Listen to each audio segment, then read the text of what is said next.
Boa tarde, doutora Michele, sou infectologista, médica infectologista, coordenadora da equipe de infectologia do HSPM. Hoje eu vou apresentar o manejo clínico de pacientes com suspeita e casos confirmados de Covid. O objetivo da aula é falar qual é o nosso protocolo, apresentar o nosso protocolo que a gente está utilizando na instituição e falar um pouquinho da doença.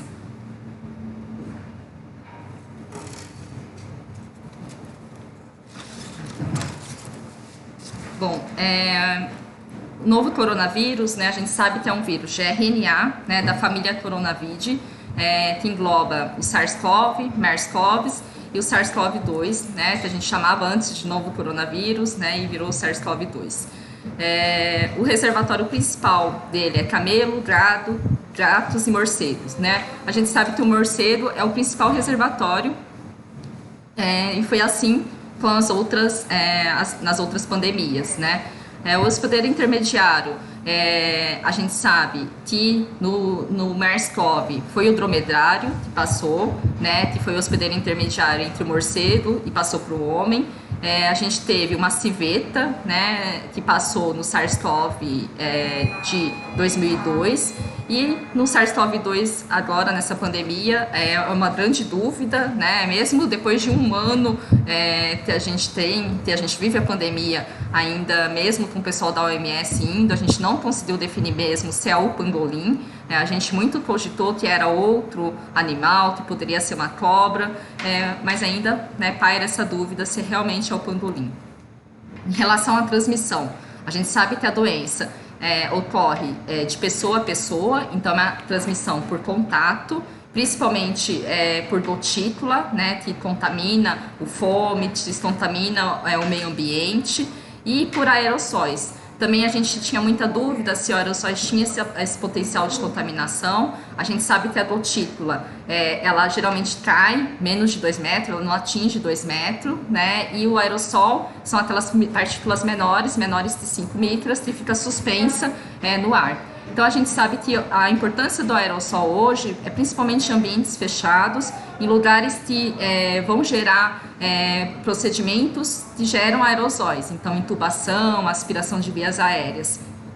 A maior parte mesmo da transmissão se deve por gotículas. Em relação ao período de transmissão, a gente sabe que o papel do assintomático é muito importante. O ano passado a gente não tinha esse conhecimento, a gente acreditava que a transmissão começava no primeiro dia dos sintomas e até o 7º dia. Hoje a gente sabe que a transmissão começa 2 a 3 dias antes da gente ter os sintomas. É por isso que a gente está nessa pandemia, né? Porque o papel dos assintomáticos é muito importante. Período de incubação, média 5 a 6 dias, né? O máximo é a 14 dias, por isso existe a orientação do isolamento de comunicantes. Você teve contato com uma pessoa, você ficar isolada por 14 dias, que é o período máximo de incubação. Em relação à dinâmica da transmissibilidade, né? A gente tem o R0, que é o R efetivo, que indica a média de contágio, a média que uma pessoa contaminada contamina demais. Então a gente sabe que R0 maiores que 1 sempre indica a possibilidade de epidemia, e o R0 do Covid está em torno de 2,2. Então, cada pessoa pode infectar umas 2 pessoas. E isso é um crescimento exponencial. Vou passar bem rapidinho, eu não vou me aprofundar, mas a fisiopatogenia do coronavírus do Covid está ligado a proteína S, a spike, ela se liga à enzima conversora de angiotensina 2, e essa enzima ela está presente, né, em todo o nosso trato respiratório, principalmente nos pneumócitos 2, mas também está presente em outros órgãos, né, coração, sistema digestivo, bulbo olfatório, né, sistema nervoso. Em comparando um pouquinho as pandemias, né, a gente compara aqui nesse quadro SARS-CoV-2, a SARS-CoV de 2002, a influenza de 1918, que é a gripe espanhola, e a influenza de 2009, que é o H1N1. A gente vê que o R0, como eu falei, de 2 a 5, né, varia um pouquinho, a do H1N1 era um pouco menor. O período de incubação de 4, né, a 12 dias aqui. a diferença entre o início dos sintomas e a transmissão, a gente vê que no SARS-CoV é zero, então a gente vê o papel dos assintomáticos aqui em relação aos os outros vírus, né? A gente transmite depois que inicia os sintomas. Em relação à taxa de pacientes que necessitam de terapia intensiva, é de 1 para 16 mil, quando a gente vê em outras pandemias eram maiores. E a gente pode ver que aqui, tanto na influenza quanto na gripe espanhola, o percentual de jovens acometidos era maior. E a gente percebeu muito isso na H1N1, né? Que a gente vê que a maioria, mais risco a gente tinha gestantes e crianças do que a gente vê agora no coronavírus. Em relação aos marcadores de diagnóstico, o que a gente sabe é que o PCR, como eu falei, aqui esse gráfico ilustra no dia zero de sintomas, a gente vê que o PCR pode estar positivo antes, né, e no primeiro dia. Tanto é que o novo guia de vigilância do Ministério da Saúde, ele fez essa alteração. Antigamente a gente orientava colher preferencialmente entre o terceiro e o sétimo dia de sintomas, o PCR, o swab nasal oral. Hoje a gente sabe que esse paciente no dia zero, no início dos sintomas, ele pode fazer o exame. Lógico, né, merece um adendo que aquele paciente que fez o PCR no primeiro dia do início dos sintomas, mantém os sintomas e veio o PCR negativo, a gente orienta a repetir. Mas hoje a gente sabe, e até essa mudança do Ministério é para não perder a oportunidade desse paciente colher o PCR e ter o diagnóstico. Porque a gente vê que às vezes muitos pacientes ficam sem esse diagnóstico, vão a óbito, porque foi orientado a colher, a voltar a colher, e eles ficam sem um diagnóstico. Em relação ao teste de antígeno, esse vermelhinho é o antígeno, a gente vê também que é o marcador de fase aguda da infecção, então ele também fica positivo nos primeiros dias de sintomas e geralmente até 5 dias. O PCR ele costuma ficar mais tempo, umas 2 semanas, e a gente sabe que tem PCRs de pacientes que ficam até mais tempo, de 4, 6, até 8 semanas. E lá depois de 3 semanas a gente começa a ver a produção até um pouquinho antes dos anticorpos. Então esse estudo aqui, né, que foi de junho de 2020, a gente vê o que eu falei, que o PCR, né, ele pode estar positivo logo no primeiro dia do início dos sintomas, e aí vai caindo a positividade. Pacientes graves, né, principalmente uma orientação de pacientes graves, intubados, imunossuprimidos, eles ficam com o PCR mais tempo, então mesmo passando o 8º, 7º dia de sintomas, se esse paciente chegou e está grave, a gente orienta a colher. Em relação ao clareamento viral, é o que eu falei, nesse estudo que é um N pequeno, de 251, mas a gente vê que a mediana dos PCRs positivos foi de 23 dias. Então, 23 dias os pacientes ainda mantinham PCR positivo. 5% com mais de 6 semanas mantém um PCR positivo. Por isso a gente fala que a gente não deve basear o isolamento no resultado do PCR. Então a gente nem deve realizar esse PCR para saber se a gente pode sair ou não do isolamento. A gente sempre tem que se basear na data do início dos sintomas. Então, assim, 10 dias para aqueles pacientes leves e 20 dias para os pacientes graves e principalmente imunossuprimidos. Lá na frente eu também vou falar qual que é o protocolo que a gente usa na nossa enfermaria de isolamento. Em relação à situação epidemiológica, no site do Johns Hopkins ele mostra, atualiza diariamente. Então hoje no mundo a gente tem 128 milhões, mais de 128 milhões de casos. A nossa posição aqui, a gente só perde para os Estados Unidos, né, com mais de 12 milhões de casos. Em relação aos óbitos, a gente tem no mundo 2.800.000 óbitos, e no Brasil a gente infelizmente ultrapassou uma marca de mais de 300.000 óbitos e a gente está com um pouco mais de 170 óbitos aí. Então esse outro link, né, esse outro site mostra também essa questão epidemiológica. Ele é interessante que você pode ver por gráficos, né, nos mapas, e pode comparar por taxa mesmo, né, de número de confirmados por milhões de pessoas, né, a gente vê que tem uma das taxas mais altas, de 12,39 no Brasil. E aqui a gente vê em relação ao ano passado. Então, o número de casos confirmados no ano passado, em julho, que foi o maior número que a gente teve, não chega nem perto desse ano, que está bem mais alta aí essa taxa. A taxa era de 5,16, né, por milhão de pessoas, e esse ano já está de mais de 12. E a gente vê, então, tanto comparando com o número absoluto, como o número de óbitos, essa epidemia nem se compara com o ano passado. Então, aqui só um panorama geral. No Brasil, a gente tem, como eu falei, mais de 12 milhões, óbitos mais de 300 mil. Em São Paulo, no estado de São Paulo, mais de 2 milhões, quase 2 milhões e 500 mil confirmados. Só no município de São Paulo, mais de 600 mil casos. De óbitos, 73.492, só no município de São Paulo, 21.837.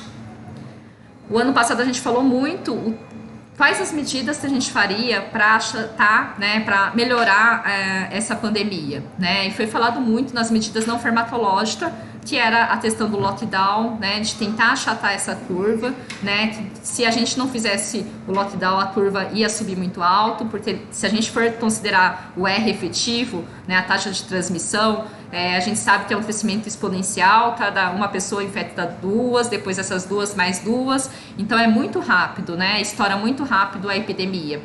Esse ano, né, a gente não está fazendo isso. Quando a gente pega, eu não trouxe aqui, mas quando a gente avalia o ano passado, a gente até conseguiu esse achatamento, né, talvez seria muito pior, e é o que a gente não está conseguindo fazer nesse momento.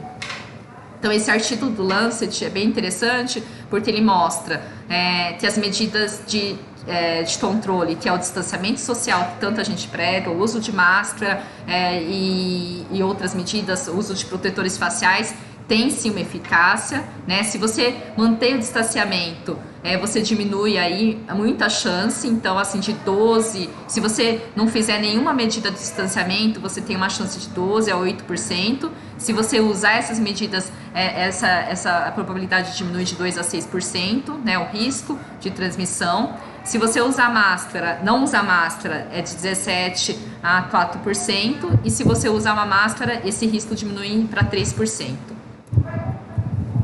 Bom, então é só para frisar que, assim, infelizmente, a única coisa que a gente tem, né, são essas medidas hoje. A gente não tem, né, além das vacinas, né, que ano passado a gente não tinha, mas a gente tem que lembrar sempre da importância dessas medidas. Em relação às manifestações clínicas, os sintomas leves, né, representa mais de 85% aproximadamente dos casos. Então, só 15% desses casos vão ser os casos mais moderados a graves, que vão necessitar mesmo de internação. Então, o principal sintoma é uma síndrome gripal, né, que pode ter febre ou não, pode estar ausente, fadiga, tosse, seja ela seca ou produtiva, um cansaço, uma mialgia, odinofagia, congestão nasal ou cefaleia, e até mesmo sintomas gastrointestinais como diarreia, náuseas e vômitos. Lembrando que idosos e imunossuprimidos, eles podem apresentar sintomas atípicos. Os pacientes que têm uma disfunção pulmonar, né, representam 15%, esses daí já têm uma pneumonia mais severa, são os que têm alteração na frequência respiratória, já podem ter desaturação, né, começam a ter uma síndrome respiratória aguda grave. E aqueles pacientes, desses 5% são os pacientes que vão evoluir muito graves, né, com choque séptico, em sepse mesmo. Então, o estadiamento, né, os Estados Unidos utilizam esse estadiamento, né, dos casos leve, moderado, grave e crítico. Então, leve é aquele só com síndrome gripal, sem alteração da saturação, sem imagem comprometida, né. A gente sabe que a maioria são os casos leves, até mesmo bem oligoassintomáticos. Os casos moderados, eles começam a ter um pouco de esforço respiratório, mas não desatura, e tem um comprometimento na imagem, mas sempre inferior a 50%. E o caso grave é aquele que evolui com dispneia, com desaturação, saturação menor que 94%, com uma relação ruim, né, na gasometria, e um comprometimento maior que 50%. E o crítico é aquele paciente insuficiência respiratória grave, choque, que vai necessitar de ventilação mecânica, de UTI. Hoje, se a gente pensar bem, a nossa enfermaria, a gente só tem os pacientes graves, porque todos os pacientes que a gente interna têm necessidade de suplemento de oxigênio. Bom, aqui é uma característica clínica. Esse foi um dos primeiros estudos de Wuhan, era um N pequeno, mas mostrava que o principal sintoma era a febre, fadiga e a tosse, né, tosse seca. Hoje mudou um pouquinho, que a gente viu, não em Wuhan, não na China, mas a gente viu, principalmente na Itália, o surgimento de outros sintomas, os pacientes relatando anosmia, digeusia, que é a alteração do paladar, a alteração do olfato, né, anosmia. E a gente acha que, na verdade, é porque talvez esses pacientes não relataram no início, e são sintomas muito mais relatados por pacientes ambulatoriais, para os casos leves. Os pacientes que internam grave, eles não costumam relatar, né, esse sintoma. Em relação aos fatores de risco, né, o paciente com Covid, a gente sabe que os que têm fator de risco são os que têm maior chance de agravar, principalmente idosos, acima de 60 anos, tabagista, obesos, os pacientes com miocardiopatia, cardiopatias, ICCs, miocardiopatia isquêmica, hipertensão arterial, doenças cerebrovasculares, os pneumopatas, a gente vê, é muito comum, os pacientes com DPOC, asma, imunossuprimidos, doenças renal crônica em estágio avançado, diabetes mellitus, doenças cromossômicas, como a síndrome de Down, neoplasia maligna, cirrose hepática e algumas doenças hematológicas como anemia falciforme, talassemia e a gestação. Esses são os fatores de risco.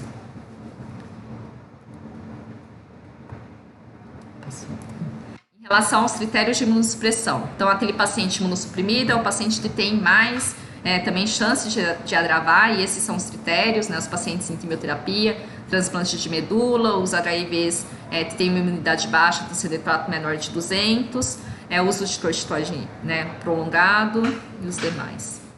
Então, quando a gente fala da doença, a gente tem que ficar muito claro também as fases, né? Também muito falou ano passado em relação às fases, que a COVID a gente divide em 3 estágios. A fase inicial, que é onde tem a maior replicação viral, então a gente tem uma carga viral aumentada, né? Onde talvez os medicamentos que a gente poderia utilizar seriam os antivirais, que teriam maior resposta nessa fase. Depois daquele paciente, essa fase de replicação viral, a gente acredita que dura mais ou menos uns 7 dias. Depois do 7º dia, até aquele período crítico que eu acabei falando, vem a fase pulmonar, onde começa uma piora das trocas gasosas, uma resposta inflamatória importante. E depois uma fase 3, que é um período onde o paciente está numa fase hiperinflamatória, onde ocorre aquele aumento de citocinas, aumento de interferon, aquele paciente inflamado. Então é importante a gente ter em mente essa evolução, a cronologia da doença, né, até para poder definir o tratamento desse doente. Aqui esse estudo ele mostra sobreviventes e não sobreviventes, né? O que eu tinha falado, que aquele período crítico geralmente começa no 7º dia, quando começa a dispneia. Do 7º ao 11º dia são os pacientes que a gente tem que ficar bem atento. Então, esse gráfico é do protocolo de manejo clínico da Universidade do Ceará, que eu achei que eles se basearam principalmente no atendimento de dengue. E eu costumo falar que a COVID é uma doença, é uma infecção viral, né? Então, infelizmente, a gente não tem um tratamento específico, né? Hoje tem os antivirais que acabaram de ser aprovados, o Remdesivir, mas tem outros estudos, mas atualmente a gente não tem nenhum antiviral tão eficaz assim, que possa ser usado de fácil acesso. Então, assim, é uma doença viral sem tratamento específico, assim como na dengue. E a dengue, o que a gente tem como tratamento principal é a hidratação para esse paciente não chocar. O Covid é a mesma coisa. É aquele paciente que a gente tem que, idealmente, teria que monitorar, naquele período mais crítico, observar se ele está desaturando ou não, e o tratamento instituído seria a oxigenoterapia. Então, o oxigênio é um tratamento, e aí a gente vai falar na frente quais as outras possibilidades de acordo com a fase desse paciente. Então, em relação aos exames de pior prognóstico, uma linfopenia importante, menos de 800 linfócitos, tem chamado a atenção para maior gravidade. Uma relação de neutrófilos e linfócitos, uma relação elevada, maior que 10, também tem tido relação com a severidade da doença. O dedímero, hoje a gente sabe que o dedímero, a maioria dos pacientes, 81% dos pacientes que faleceram tinha esse marcador elevado no momento do evento, né? Mas a gente consegue correlacionar, mas ele não é também uma coisa que a gente tem que ficar muito, paciente dedímero alto, nem sempre ele tem um evento tromboembólico. Então, assustou muito no passado, né? Um dedímero alto isolado, a gente não tem que sair, né, triando o paciente, acho que a gente tem que acompanhar. Viu que esse dedímero está aumentando, o paciente tem uma clínica que necessita de um aumento de suporte de oxigênio, aí esse paciente ele tem que ser investigado com uma angio-TC, ver se não tem um empastamento de panturrilha. Então, dedímeros isolados, sem clínica, não é para a gente achar que já é um evento tromboembólico, né? Lá na frente eu também vou falar em relação à anticoagulação, né? Também em relação à anticoagulação profilática e plena. Plaquetopenia também é um marcador de pior prognóstico. O DHL aumentado, então assim, DHLs maior que 245 foi visto em 98% dos pacientes que não sobreviveram. Proteína C é um marcador inespecífico, que também a gente vê frequentemente na nossa enfermaria aumentado, né? E nem sempre fica muito difícil a gente falar que é só em relação à infecção, né? Hoje a gente não tem um bom marcador que é a procalcitonina, que diferencia muito da infecção bacteriana secundária, a gente só tem o PCR, mas a gente vê que aqueles pacientes que têm um PCR muito alto são os que têm um pior prognóstico. Ferritina elevada, 63 a 80% dos casos de Covid com necessidade de internação hospitalar, tinha essa ferritina aumentada nesse estudo de Wuhan, e uma média bem alta de mais de 1.200 de ferritina. Em relação aos exames de imagem, né? O raio-x, ele pode estar alterado, né, principalmente nos pacientes graves, mas é um exame muito inespecífico, né? A tomo, ela é um exame melhor, que a gente determina melhor as imagens compatíveis, né, com uma infecção por coronavírus. A TC de tórax alterado em 86%, principalmente 95% dos casos graves. O que a gente vê na prática é que mesmo aqueles pacientes com sintomas leves, aqueles pacientes, às vezes até assintomáticos, pode ter alguma alteraçãozinha na tomografia. Então isso a gente já viu, né, assustava um pouco, mas hoje a gente sabe que mesmo aqueles casos bem leves, vai ter um vidro fosco, menos de 10%, menos de 20%. Então a alteração mais comum é o infiltrado em vidro fosco, né, que é mais esse exudato, se forma e faz essa imagem de vidro fosco, pode ter consolidação e é uma distribuição bem basal, periférica, em mais de 50% dos casos, né? Então, o vidro fosco está presente em 72% a 100% dos pacientes hospitalizados. A gente sabe que vidro fosco não é só característica de Covid, outras etiologias pode dar o vidro fosco, mas nesse contexto é o que a gente mais vê, né? A gente pode utilizar ultrassom, tem instituições que utilizam ultrassom de tórax, né, e vê algum espessamento pleural, mas isso é operador dependente, nosso serviço a gente não faz ultrassom. Então aqui só para ilustrar, imagem de radiografia dos pacientes com esses infiltrados. Em relação à tomografia, o que eu falei, né, opacidade de vidro fosco, né, envolvimento de múltiplos lóbulos, né, uma distribuição periférica, subpleural, pode ter consolidação, pode ter espessamento de septo, derrame pleural não é tão evidente, não é tão comum a gente ver nesses pacientes com infecção por Covid, nem linfonodomegalia, nesse estudo aqui vocês viram que não foi encontrado esses achados. Então aqui só para ilustrar, né, o vidro fosco, né, periférico, né, distribuição multilobar, né, aqui também a distribuição subpleural. É raro a gente ter esse vidro fosco centro-lobular formando no centro, geralmente é periférico e vai acometendo com o passar da evolução da doença, com a progressão da doença, o centro. E a gente vê aqui uma fase mais tardia, que esses vidros foscos começam a consolidar, e aí que a gente tem que ficar atento nas infecções bacterianas, né, nas co-infecções aí. Só para ilustrar. Bom, em relação ao nosso protocolo de enfermaria, a nossa precaução, como eu falei, precaução contato e gotícula. A gente tem o manual da CCIH que foi atualizado pelo Dr. Ricardo, né, ele tem todas as orientações, né, ele fez até a capacitação, mas o que a gente sempre fala, numa enfermaria Covid, o que a gente preconiza é que seja usado um EPI completo, principalmente roupa privativa, né, que a gente utilize avental, Máscara, sempre a máscara N95, por ser uma área, um setor que a gente só tem paciente Covid, então isso foi preconizado tanto na enfermaria Covid quanto no PS Covid. Utilize avental, touca, luva e óculos, né? Principalmente quando a gente for manipular as secreções desse paciente. Não é uma obrigação, então assim, a gente tem muito hoje no hospital, a gente tem alas que não são só Covid, então assim, a questão da roupa privativa não é obrigatório, então todo o residente ou mesmo o médico que for ver, ele pode até usar, mas sempre usar o seu jaleco, mas sempre usar um avental, né, descartável, ter esse cuidado. Na enfermaria Covid também, o que a gente determina é que você não precisa trocar o avental descartável em todos os leitos. Então, você pode usar um único avental descartável para entrar nesses leitos, porque são todos os pacientes, a gente faz coorte, então a gente acaba que nessa enfermaria, todos os casos, a maioria são confirmados ou bem sugestivo, né? Então, a gente acaba utilizando o mesmo avental e, lógico, a gente só troca entre os leitos, né, e o quarto, a luva, né, que a gente descarta.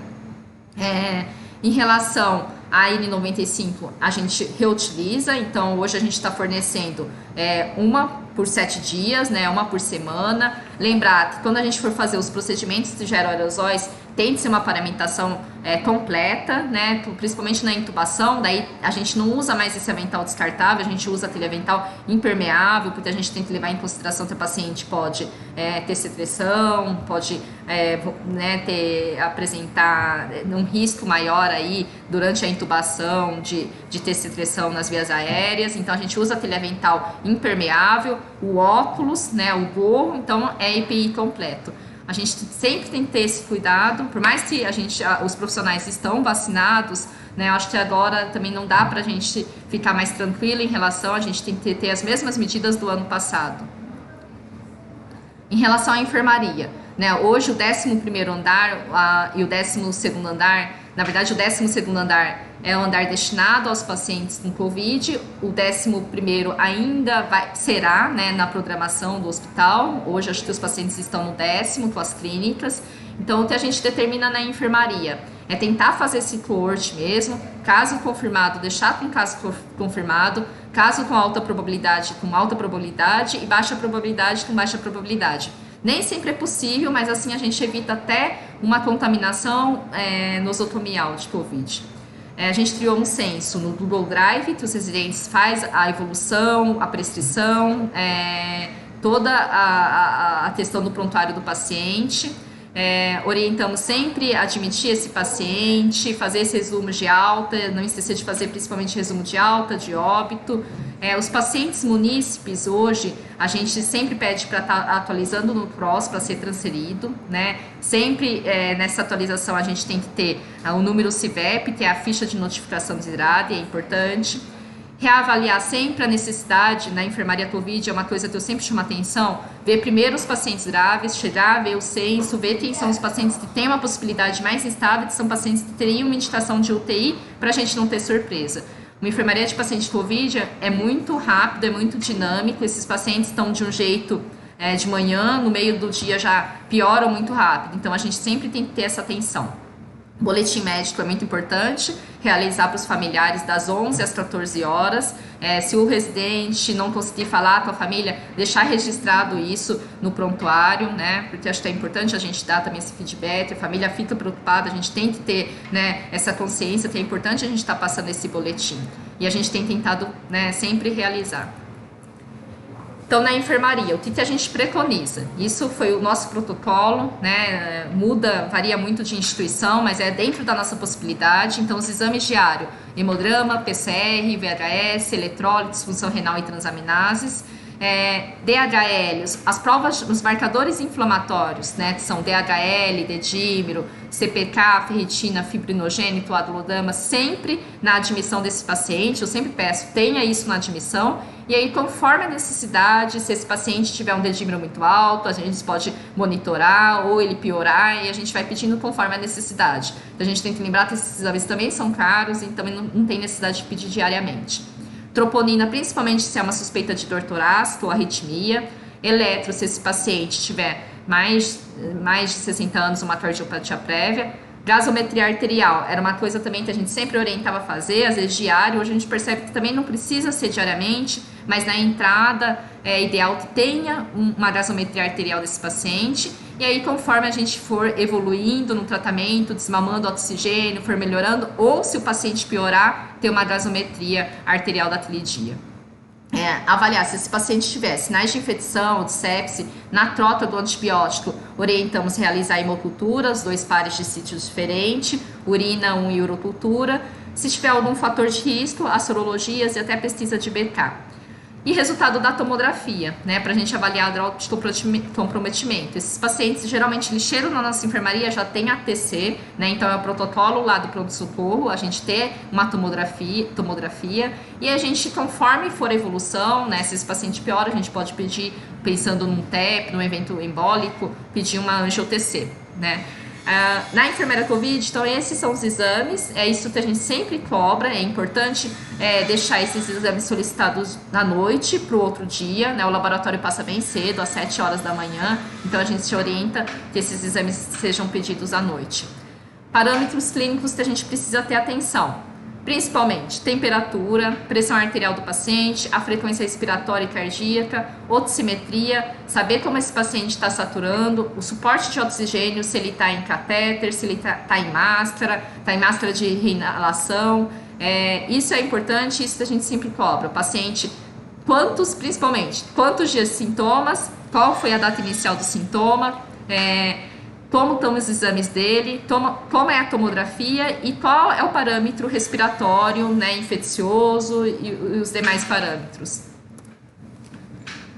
Então, manejo clínico, né, só para lembrá-los, até o momento, a gente não tem comprovação científica de que medicamentos como cloroquina, hidroxicloroquina, ivermectina, ácido, nitazoxanida, zinco e outras vitaminas sejam eficazes contra o COVID, como tratamento específico, nem como tratamento profilático, né? Então, hoje existem evidências, estudos robustos, né, que a gente vê que a cloroquina não é eficaz, nem a azitromicina, então a gente orienta, e agora a gente tem visto mais estudos falando, né, mais publicações, que na verdade eles são muito mais deletérios, isso a gente já sabia da cloroquina no ano passado, mas em relação à ivermectina, que é muito mais deletério para o paciente que está fazendo uso dessas medicações profiláticas, do que benéfico. Então a gente orienta, na nossa enfermaria a gente orienta, não prescrever, é uma coisa que também a gente tenta passar para o PS, não está fazendo uso desses medicamentos que pode ser piores para o paciente e não tem essa comprovação. Eu acho que hoje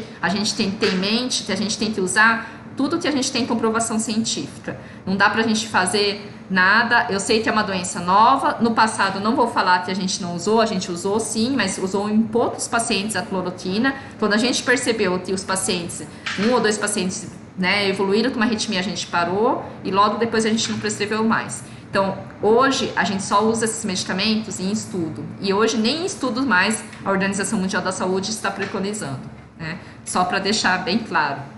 A gente sempre utiliza os sintomáticos na prescrição, antitérmicos, dipirona, paracetamol, protetor gástrico também, omeprazol. Solicitar a equipe de fisioterapia e deixar prescrito, eu oriento, né, todos os pacientes terem a avaliação da fisioterapia. Fisioterapia respiratória é uma coisa que muda muito, né, faz parte do tratamento, esses pacientes melhoram muito. Em relação àqueles pacientes que têm um componente, uma pneumopatia, um broncoespasmo, a gente sabe que fazer nebulização convencional, como a gente fazia, a gente não tem, gera mais aerossóis, então a gente não pode utilizar desses dispositivos, a gente acaba utilizando dispositivos individuais, os broncodilatadores com espaçador. E ano passado tinha muita dúvida, podemos ou não usar o corticoide para as medidas de broncoespasmo? A gente pode sim utilizar a metilprednisolona, é uma coisa que a gente prefere até usar do que a dexametasona nesses pacientes com broncoespasmo.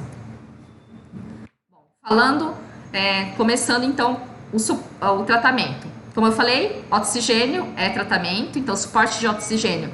Começamos, para aquele paciente com saturação de oxigênio menor que 94, um catéter nasal, iniciamos de 3 a 5 litros, até 6 litros, e a gente pode ir aumentando conforme a necessidade do paciente.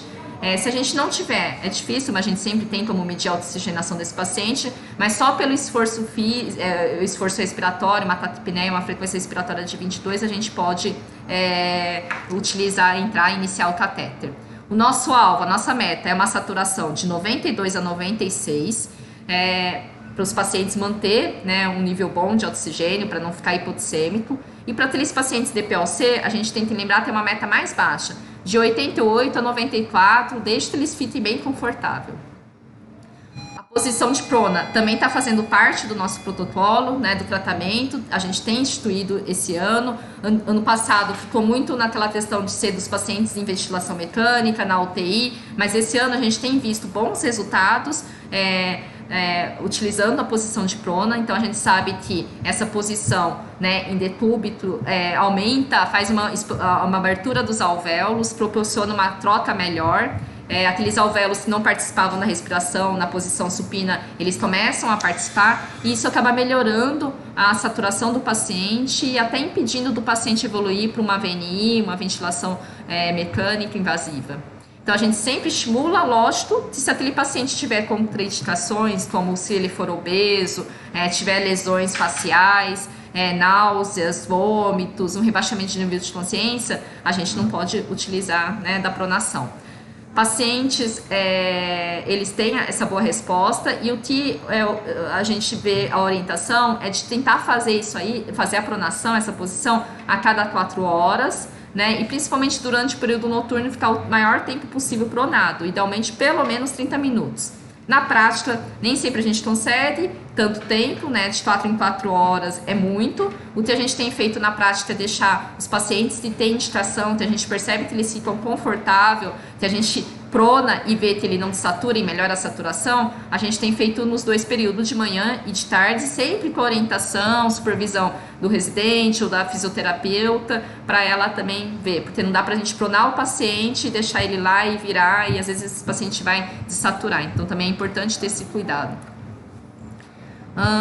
Outro dispositivo, esse paciente que está com catéter, né, e ele não está melhorando, e já pronamos e não está melhorando, a gente pode passar para máscara não reinalante. É o que a gente tem disponível hoje no serviço. Então, se essa meta não for atingida com catéter, a gente troca para uma máscara não reinalante, que a gente usa de 8 a 15 litros por minuto.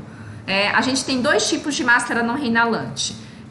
Uma máscara não reinalante, máscara de inalação parcial, né, que ele não tem válvula, e a máscara reinalante, de não reinalante, que ele tem essas válvulas, que elas são válvulas unidirecionais, elas se abrem durante a expiração, permitindo a saída do ar rico em dióxido de carbono. Então o paciente ele não respira, não fica sonolento. Então hoje o que a gente tem no serviço são essas máscaras que tem essas válvulas bem pequenininhas do lado.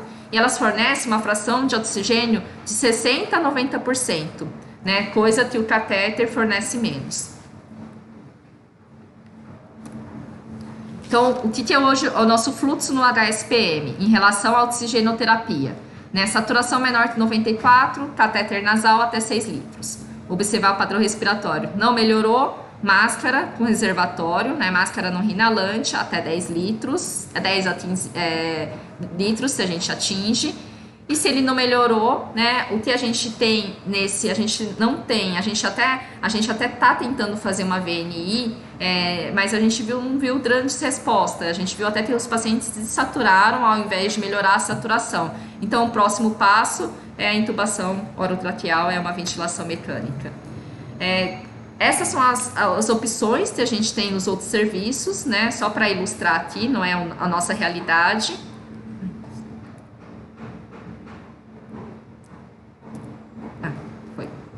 Então, o que a gente tem é o catéter nasal, máscara de Venturi, que pode ser utilizada entre o catéter nasal e a máscara não reinalante. E ele tem uns filtros que pode fornecer uma fração de oxigênio maior também, a máscara não reinalante, e o catéter nasal de alto fluxo, que seria entre a máscara não reinalante, a VNI e a intubação e a ventilação invasiva. Então, o catéter de alto fluxo, a gente pode atingir 20 litros por minuto, né? Então ela fornece uma FiO2 uma fração de oxigênio alta, mas é o que a gente não tem. Então, em relação à ventilação não invasiva, a gente pode tentar, a indicação é o mesmo para os outros pacientes não COVID, edema agudo de pulmão, insuficiência cardíaca, mas a gente tem visto que esses pacientes, eles não têm uma resposta muito boa, então a gente tem até deixado de lado. Né? O que a gente vê, esse estudo Florali, a gente viu que teve o catéter de alto fluxo nasal, mostrou diferenças, né, na progressão de intubação, então ele diminuiu a mortalidade, usou esse catéter de alto fluxo, mas é um catéter muito caro, ele é descartável, né, ele é de uso único, então foge um pouco da nossa realidade, a gente não consegue utilizar. Então, só para ilustrar, né, o catéter, a máscara de Venturi, que a gente não tem, o catéter de alto fluxo aqui. Então, o que a gente tem hoje é um catéter nasal e uma máscara não reinalante, que é essa daqui. Na enfermaria, a gente vai ver muito isso, né? Gasometria do paciente. Como a gente vai interpretar e como que a gente vai calcular essa relação PO2, FiO2, né? A pressão arterial de oxigênio e a fração inspirada de oxigênio, né? Essa relação. Essa relação é muito importante porque ela determina a gravidade dessa síndrome respiratória aguda. Então, ficou ruim, mas assim, esse paciente, só para ilustrar, esse paciente ele tem um PO2 de 51, então a gente acaba dividindo, ele está em ar ambiente, a fração inspirada de oxigênio é 21%, a gente considera 21%, então a gente vai dividir 51, né, a pressão arterial do oxigênio, por 0,21. E vai dar uma relação de 242. Então, quando a gente olha esse paciente, ele tem uma síndrome respiratória aguda grave entre 200 e 300, então é uma síndrome leve. Então, a gente tem leve, moderada, né, e severa.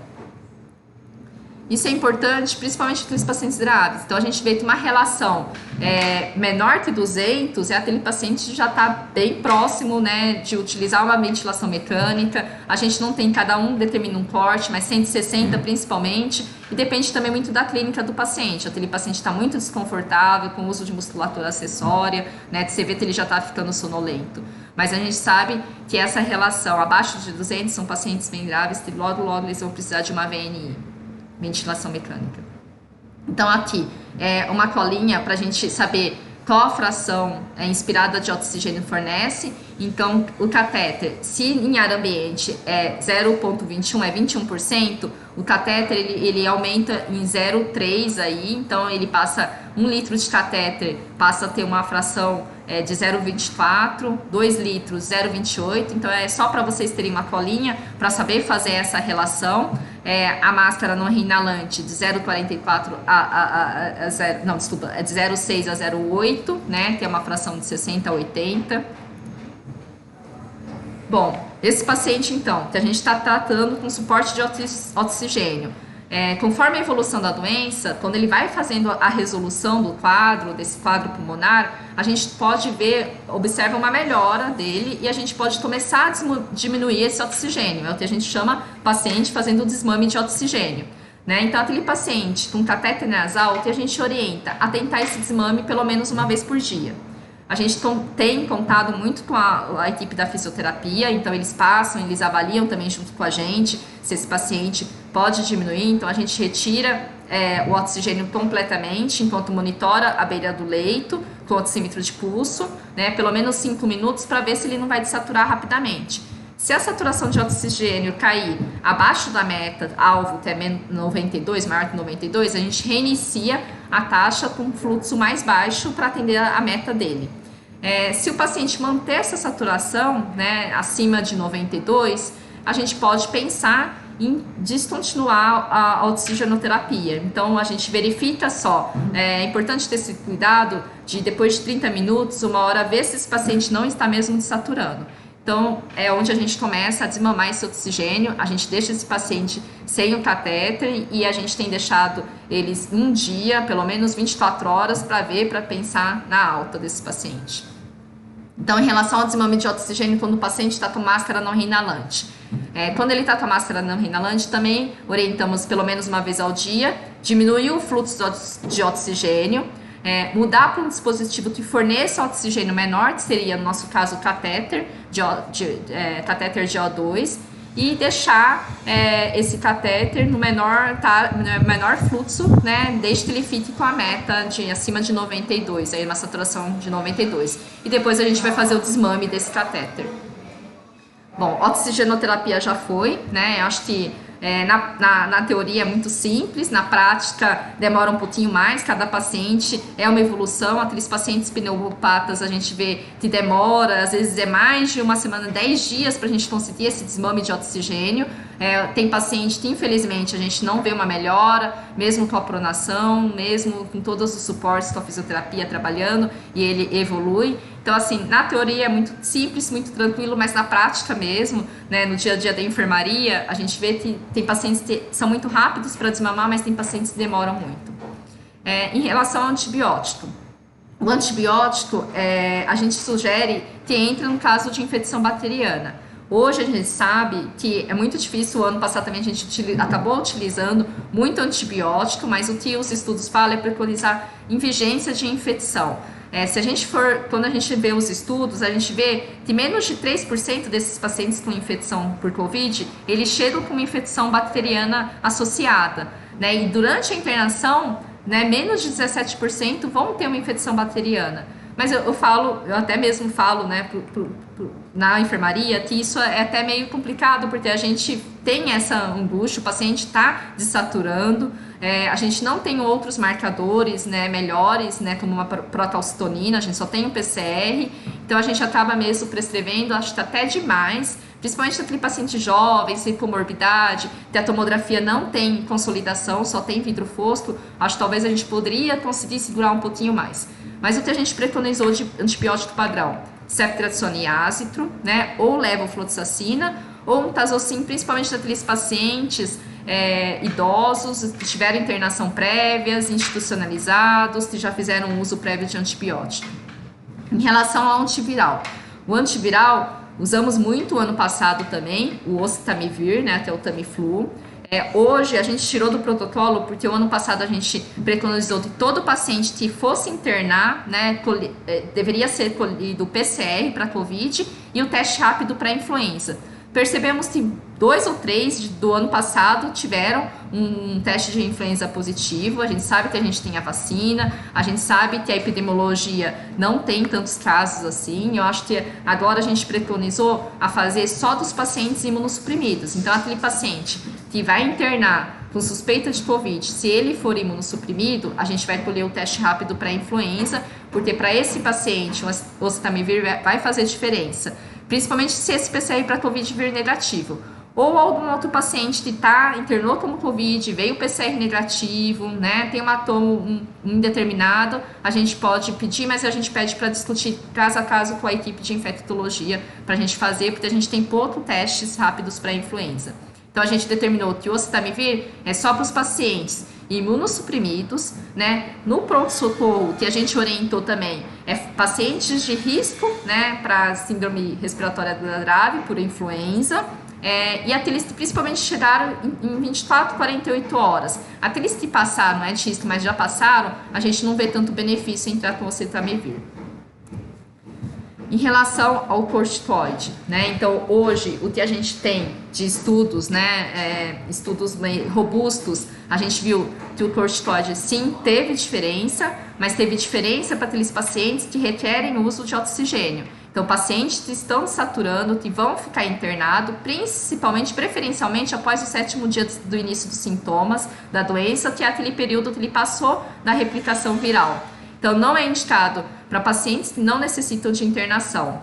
Eu sei que é muito complicado, né? A gente vê muita receita de bolo, muita prescrição pronta, paciente com predizin, paciente com ivermectina, paciente com...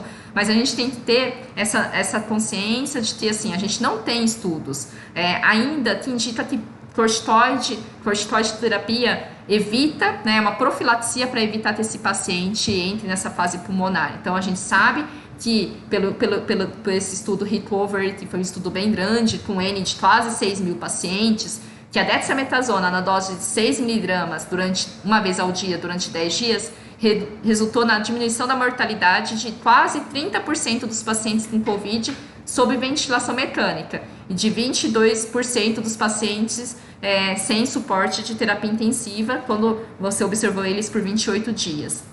Então, esse estudo, né, foi o que mudou. Esse estudo não só viu a dexametasona, como também avaliou a azitromicina, avaliou o tocilizumab, avaliou a cloroquina, e o que foi, na conclusão, foi que sim, corticoide muda a mortalidade dos pacientes que necessitam de ventilação ou que necessitam de oxigenoterapia. Então, é para ser feito, prescrito para esses pacientes. Sempre lembrar que a gente tem que monitorar os efeitos colaterais, né? A hiperglicemia, a gente vê muito comum os pacientes descompensarem, principalmente os pacientes diabéticos, o risco de infecções bacteriana, fúngica, né? Estrongiloides disseminada.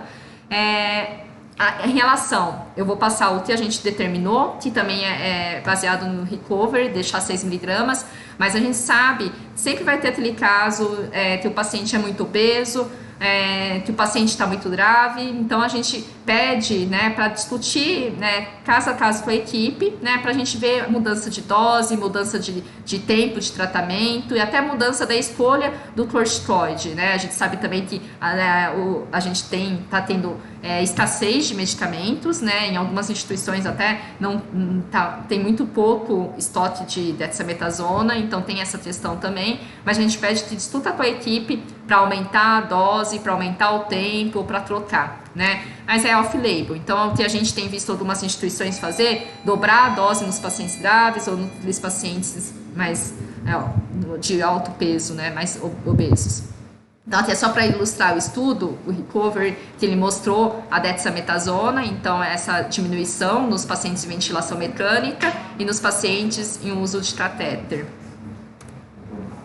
Essa meta-análise, depois desse estudo, começaram as meta-análises, né, de corticoide, porque daí a pergunta veio, só usar dexametasona? Será que outro corticoide, a metilprednisolona, a prednisona não teria também eficácia nesses pacientes? Então, essa meta-análise, aqui a gente vê que alguns sim, né, o Codex aqui mostra favorável aí ao uso de dexametasona em outras doses, né, umas doses maiores, não só a dose de 20 miligramas por 5 dias, depois 10 miligramas por 5 dias, não só a dose de 6 miligramas preconizado no recovery, e teve a hidrocortisona, um estudo que mostrou que não é favorável o uso, mas assim como teve outros estudos que mostraram que foi favorável.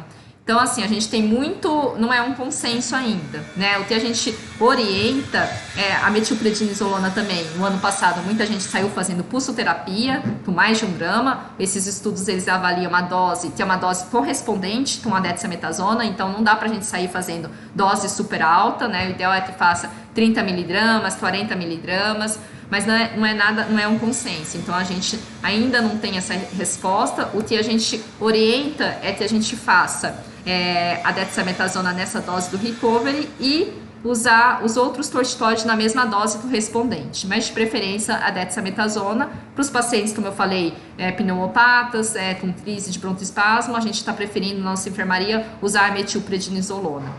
No choque refratário, né, a gente mantém a conduta da hidrocortisona, doses mais altas. Bom, outro tema bastante polêmico é a anticoagulação, né, anticoagulação profilática.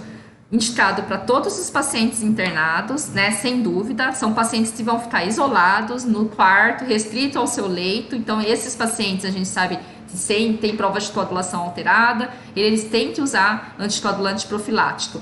Mas só profilático. Então, assim, o que a gente preconiza é enoxaparina, nessa dose de 40 miligramas, né? Podemos usar heparina não fracionada, principalmente para aqueles pacientes com alteração renal, de 5.000 unidades de 8 em 8.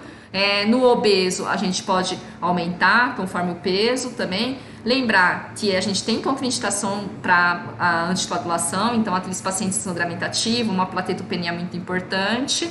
E a gente tem que ter em mente que a anticoagulação plena, né, o tratamento com anticoagulante é só para os pacientes com evento tromboembólico confirmado. Então, diante de um TEP, diante de um TVP, a gente tem que utilizar a anticoagulação plena. Para os outros, não tem. No início a gente falou, conforme o dedímero, o aumento de dedímero, a gente aumenta a anticoagulação. Então, essa questão não teve um consenso e não teve estudos que apoiassem a gente utilizar, aumentar essas doses de corticoide, senão no contexto de um evento tromboembólico confirmado. Até a questão do anticoagulante. O anticoagulante também tem aquele limbo daquele paciente, né? Que também muita gente pergunta. Esse paciente, ele ficou internado, fez o anticoagulante profilático na internação. Existe a indicação de manter essa anticoagulação? Algumas sociedades até recomendam para aqueles pacientes de mais risco, paciente idoso, acamado, obeso, né, paciente que já teve história de evento tromboembólico, ou aqueles pacientes, sem dúvida, que fazia uso de anticoagulante, tente sair tomando, mas a gente também não tem evidência que o paciente ambulatorial, que ele tem algum fator X, a gente tente introduzir a anticoagulação profilática e nem de que aquele paciente que ficou internado precisa sair com um tempo a mais de anticoagulante. A gente tem que lembrar que medicamentos têm seus efeitos colaterais, né? Tem risco. Você fazer uma anticoagulação no paciente, existe o risco de sangramento. Então, acho que ter em mente que talvez seja mais deletério do que benéfico, se a gente não tem evidências científicas que nos apoiem. Então, quais são os critérios de alta para esse paciente? É um paciente estável, principalmente aquele que passou do período mais crítico, após 10 dias de sintomas, afebril, sem uso de medicamento há pelo menos 24 horas, com boa aceitação da dieta via oral, né, ou enteral, sem dispneia. Sempre eu falo para a gente avaliar a necessidade de uma gasometria na alta desse paciente, até para confirmar que ele estava bem, com uma saturação ou uma oxigenação boa. Ausência de oxigênio suplementar pelo menos um período de 24 horas, com uma saturação mínima de maior ou igual a 94, né? Sempre considerar o histórico do paciente, como falei, paciente pneumopata nem sempre vai manter esse alvo, é um alvo mais baixo. E até considerar nesses pacientes o uso de oxigênio domiciliar, porque são pacientes que demoram mais, eles ficam mais tempo internados. Prescrever o antibiótico para término de tratamento, a gente não está fazendo isso porque os pacientes ficam um tempo até terminar. Bom, em relação aos outros medicamentos, passa rapidinho, né? O Remdesivir é esse antiviral, tem uma prodróga, um análogo de nucleotídeo, capaz de inibir a polimerase viral. Foi usado no Ebola, foi usado em outros flavivírus e coronavírus, né? O que a gente sabe hoje do Remdesivir? A Sociedade de Infecto dos Estados Unidos, eles recomendam para os pacientes hospitalizados, está no Sanford, está no guideline deles, com hipótese que requerendo oxigênio suplementar, com saturação menor que 95, mas ainda não os intubados. Então, eles recomendam o uso de antiviral do Remdesivir, principalmente no início. O que os estudos mostraram? New England mostrou que esses pacientes hospitalizados se recuperaram 5 dias mais rápido, em média, do que aqueles pacientes com doença grave. Pacientes hospitalizados se recuperaram 5 dias mais rápido, em média. E pacientes com doença grave, eles se recuperaram 7 dias mais rápido. Então, teve essa diferença, diminuiu o tempo de internação. A recuperação foi mais rápida no grupo que usou o Remdesivir. No entanto, a OMS, com a meta-análise publicada deles, né, nesse estudo Solidarity, não mostrou benefício na redução da mortalidade, nem na redução da proteção para ventilação mecânica. Então, na verdade, a OMS focou mais na redução da mortalidade, né, não focou em tempo de internação. Então, eles não mostraram e eles não recomendam o Remdesivir. É um medicamento caro, né, EV, e esse ano, em março, agora recente, a Anvisa, né, aprovou o medicamento, mas é um medicamento que de difícil acesso, então acho que não é uma recomendação formal ainda. O tocilizumab. Tocilizumab é um anti-inflamatório, né, inibidor de interleucina 6. O estudo, que foi o mesmo estudo da dexametasona do Recovery, ele mostrou que o tocilizumab junto com a dexametasona mostrou benefício na redução de necessidade de ventilação mecânica e na redução da mortalidade. Mas quando eles estudaram sozinhos, só o tocilizumab, não teve esse resultado. Então a gente fica muito na dúvida ainda. O New England, uma publicação do New England, de um estudo randomizado, quando ele viu tocilizumab e placebo, para pacientes hospitalizados, reduziu a probabilidade para ventilação mecânica morte, mas não melhorou a sobrevida. Então, existe também essa dúvida. Lembrando que o tocilizumab, existe vários critérios para você utilizar. O paciente não pode ter nenhum sinal de infecção, tem que ter uma plateta, né, não pode ter platetas muito baixas. Então, são medicamentos de uso bem específico. Assim como o plasma convalescente, que hoje está sendo utilizado, talvez só para pacientes imunossuprimidos. A gente tem outros anticorpos monoclonais sendo estudados, né? A gente tem outras classes de medicamentos, a colchicina, que eles estão utilizando, estudando, a proxalutamida, e assim vão aparecendo. Então, o que hoje a gente tem mesmo de base é o corticoide, é a antitubulação profilática e o uso de oxigenoterapia. Falando um pouco do isolamento dos casos de Covid. Então, assim, junto com a CCIH, né, a gente considera paciente quanto tempo de isolamento desses pacientes. Então, no manual do Ministério, eles recomendam que pacientes com síndrome gripal, casos leve a moderado, com confirmação de Covid, esse isolamento seja por 10 dias do início dos sintomas, e que ele permaneça pelo menos afebril em 24 horas, né, pelo menos 24 horas, e com remissão dos sintomas respiratórios. Então, para caso leve e moderado, 10 dias no início dos sintomas, desde que esse paciente esteja bem, né, sem febre e sem muitos sintomas respiratórios.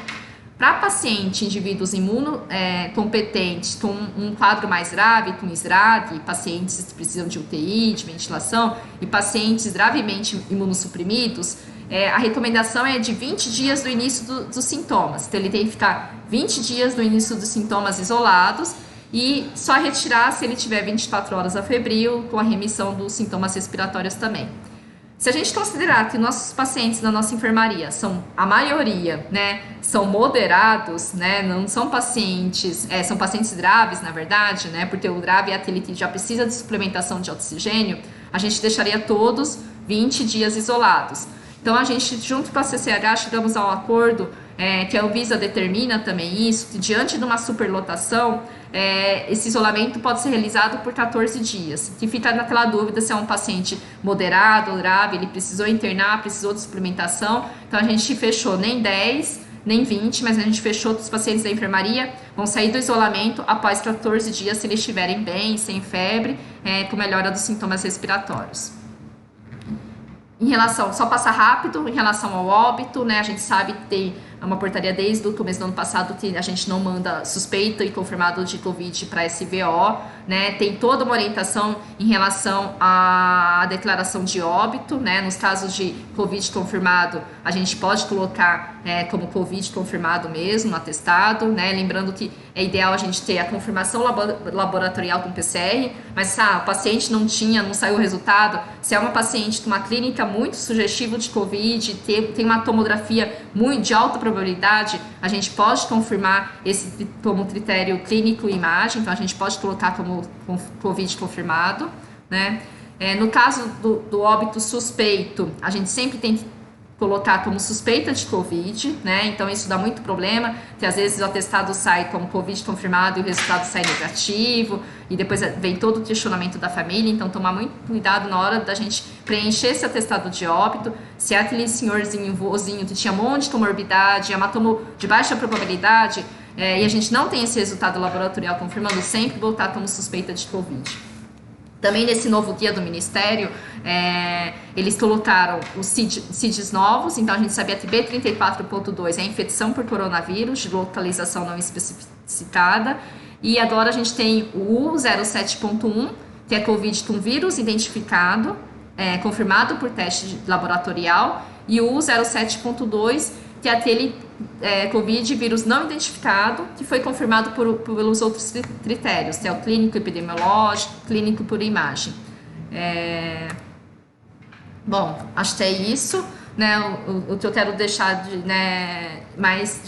mesmo para vocês é que a gente sempre tem que ter em mente, primeiramente, não causar o mal para o paciente. Então, eu acho que essa questão da gente utilizar muito medicamento sem ter evidência, a gente já vê que pode ser mais deletério, até mesmo o corticoide na fase inicial pode ser deletério, porque a gente sabe que é onde a nossa resposta imune está formando naquela fase inicial. Então, às vezes, a gente tem essa ânsia, o paciente mesmo tem eu tô com infecção, fui Covid confirmado, eu quero um medicamento, eu não quero só sintomático, Novalgina, dipirona, médico bom é aquele médico que prescreve o medicamento, então acho que é isso que a gente tem que ter em mente.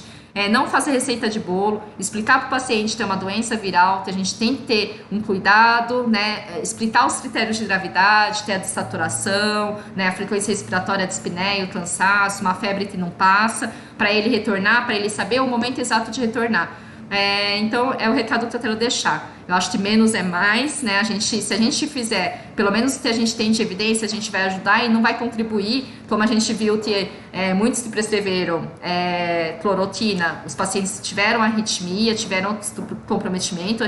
Não foi raro, ano passado a gente vê pacientes chegando com hepatite, né, que já tinha feito um arsenal de medicamento, ivermectina, azitromicina, e chegou já para internação com uma hepatite provavelmente de etiologia medicamentosa, ou pacientes com muita náusea, muito vômito, porque já tinham feito uso de um monte de antibiótico. Então, acho que é mais isso que eu quero deixar. Então, a gente tem que ter embasamento científico e fazer o que hoje a gente tem na literatura. Pode ser que mude, pode ser que mude, pode ser que a gente use mais cedo, pode ser, mas acho que hoje a gente tem que se basear na literatura para a gente estar tratando da melhor forma o nosso paciente. Obrigada.